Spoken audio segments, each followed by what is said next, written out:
Like, are there any like strength standards that you're like focusing on? There's not necessarily any for me because, as I said, like I'm at a surplus. If I wasn't, or not at a surplus, I'm at a surplus of strength. And if I wasn't, maybe there will be some strength standards that I'm like, I would like to hit this specific strength standard. Like if I had a new jiu-jitsu athlete coming in, they've never trained before, I'd like, yeah, I want you to hit roughly these numbers. And do you have any numbers off the top of your head that you're thinking of or that you're chasing yourself? Yeah, I mean, like I've met basically, I think, all the strength standards that I think someone should try and fulfill.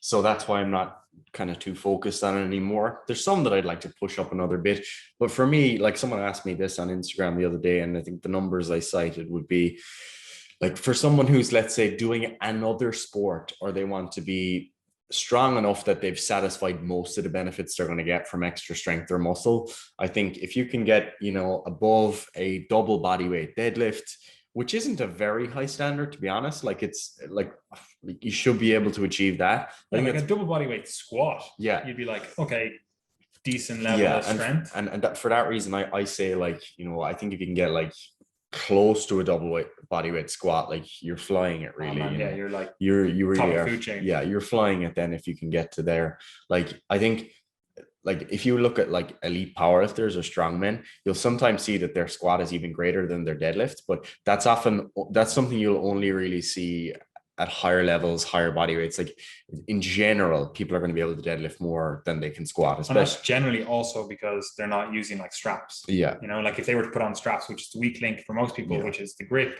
all of a sudden their deadlift is better than their squat again, Yeah, and mine is significantly better, to be honest. I think the most I've deadlifted is something like 230 or 235 or something at a body weight of maybe mid 80s kilos. So like that's more than enough. Like I can't be saying, oh, I need to get my deadlift stronger for jiu-jitsu. Like that's just silly.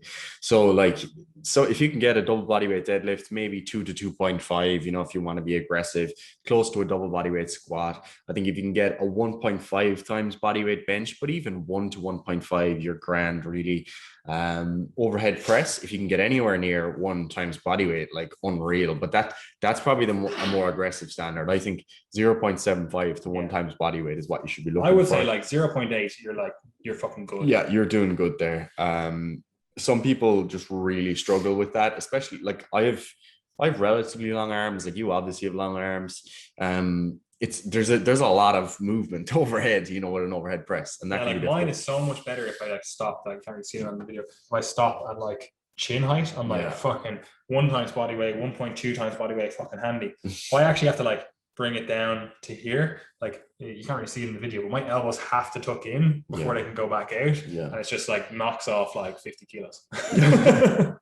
So yeah, if you're getting anywhere near that, like you're flying it. And to be honest, like people always ask as well, like when I say these things, like, oh, are they different for females? And they're actually not that different, assuming you're lean. Obviously, if you've got an excess of body fat, like if you correlate for or control for lean body mass. Oh yeah, like they're fairly similar. I would say women actually potentially have a greater propensity for strength in certain exercises, at least. What I would typically do if you're trying to look at this from a female perspective, I'd bring the bench and the overhead press down, and the squat and the deadlift standards relatively similar.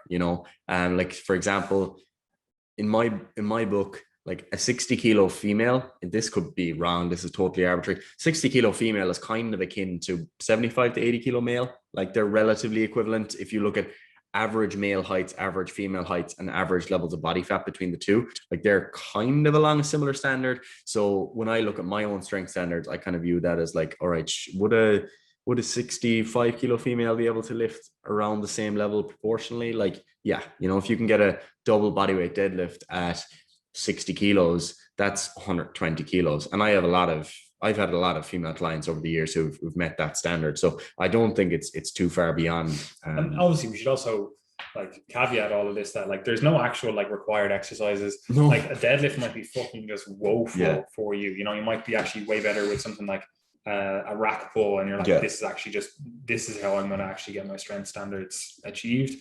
And then you might have to change them slightly. Or like a squat, you might do better with a front squat, which again, you might have to change the actual standard. You might do better with like a safety bar squat, a hack squat, like, you know what I mean? Like these are just arbitrary. It's just because, you know, if you go anywhere in the world, you can probably do some sort of squat. You can probably do some sort of deadlift. Now, they might not have the actual equipment or whatever. Like it's actually pretty hard to do a squat if you don't have a squat rack. And unless you're going to do one of those, what are they called? Hack and Schmidt squat? No, they're not hack. They're it is a German name, I think, yeah. isn't it? Anyway, you're gonna just basically throw the barbell onto your back, hold the barbell up straight, and then squat under it. You don't do all your squats like that, no? I used to, yeah. I do, no clips either. Oh, of course, yeah. You have to do it really fast to get that up. But yeah, look, I think if you're meeting those standards, like you're flying it. I do like as well putting in like chin up and push up standards, just because if you don't have equipment, you can still say, right, you know, can I meet these? And I think if you can do over 5 strict bodyweight chin-ups as a female, like this is one of the areas where the standards are quite different. Over 5 bodyweight chin-ups for a female, and somewhere between 10 and 15 strict bodyweight chin-ups as a male, like you're doing pretty well. I think push-ups, like I think push-ups should be easy enough for guys if you're fit. Like you should be able to do somewhere between. Good for you when you were 16? I said when you're fit. I wasn't able to do a push-up until I was 16. But yeah, I don't consider that to be very masculine. You know, I would say that that's very effeminate of me. In your peak testosterone production? No, my peak testosterone production is now. So I think you should be able to do at least 30 like strict push-ups. I think that's legit. And I don't mean like bouncing up and down. I mean strict lockout, like chest down to a fist at the bottom, like 30. If you can do over 15 for a female, again, legit, you know, and I know, you know, lots of girls who can do that. So yeah, if you're getting that, spot on. I think my fitness standards, I think this is a more difficult one, but I think if you can run a 10K in less than 50 minutes, spot on. But again, not everyone's into running, and some people are just prohibited because of injuries or niggles that they get and so on. And that's fine. I prefer like a heart rate.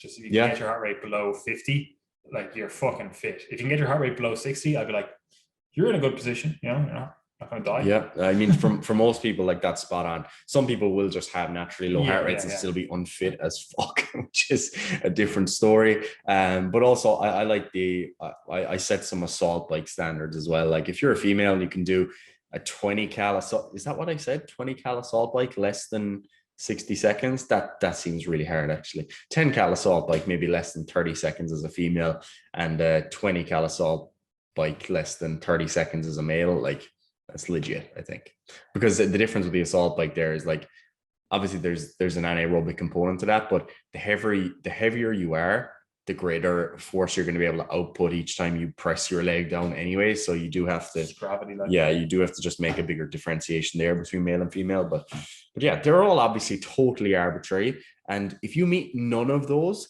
and you're doing excellent at your sport, forget I said anything. You don't need to meet these things. They're just arbitrary, and people like those standards. And there's some good websites as well. I think it's strengthstandards.com or something like that. You can look at where you're at. And like what I say to my clients is like, you know, try to get into the intermediate to advanced range on most of these lifts relative to your body weight, and you're flying it then. You know, you don't need to be elite.